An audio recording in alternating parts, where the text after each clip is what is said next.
thought leader is someone who doesn't copy the crowd. There's someone who takes a deep dive into themselves and into their life and starts to understand who they are and what they stand for, sharing their expertise in a way that makes a difference for the people and helps solve a real set of problems for them.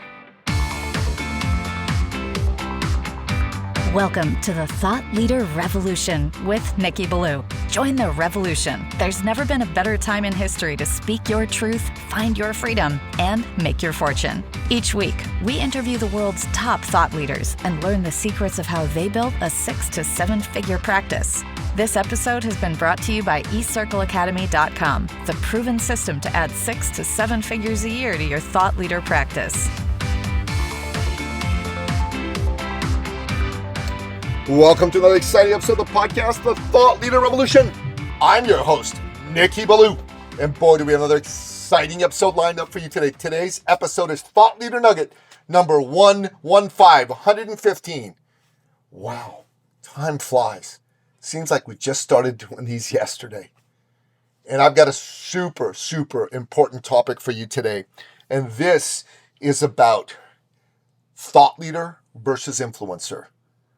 Or another way to put it is steak versus sizzle. I was having a chat with a good friend of mine, and we were having a conversation about what is a thought leader and why it's important for CEOs of companies to become thought leader CEOs.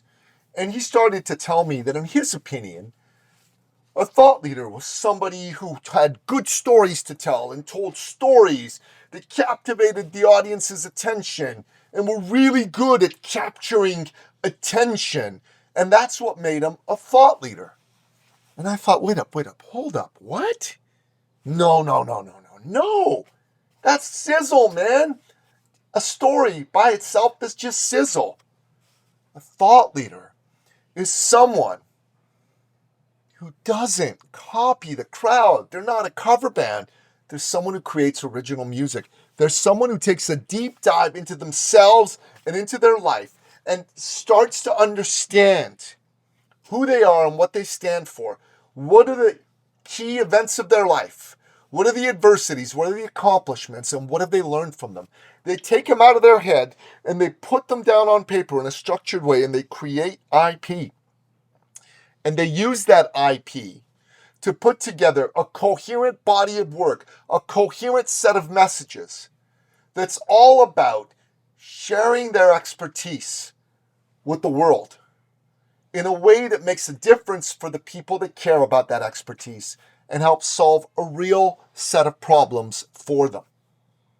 What a thought leader isn't is somebody who just goes, let me tell you the story of where I was born.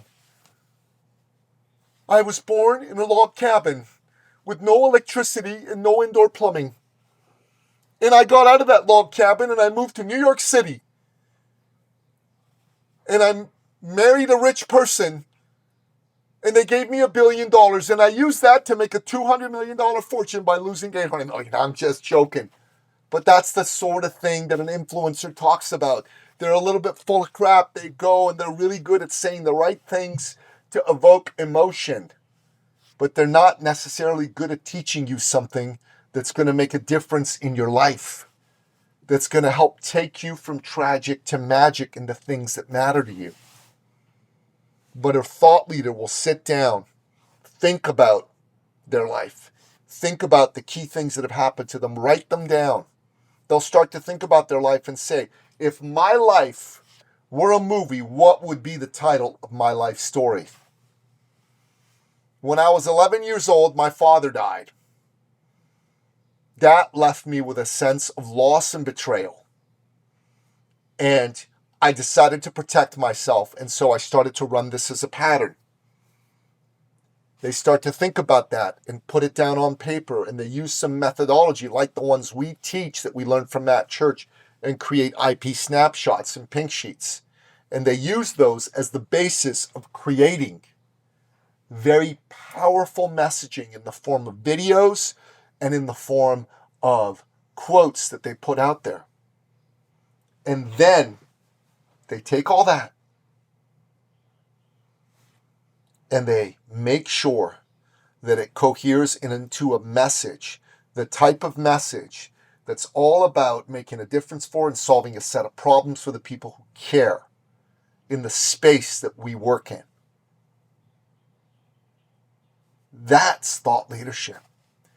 And then you put together a podcast where you do long-form interviews with experts that will help add to your body of knowledge for yourself and also adds to the value that you add for the people that follow you. And then you write books. And your books are powerfully thought out and well messaged so that they resonate with the people that you care about making a difference for.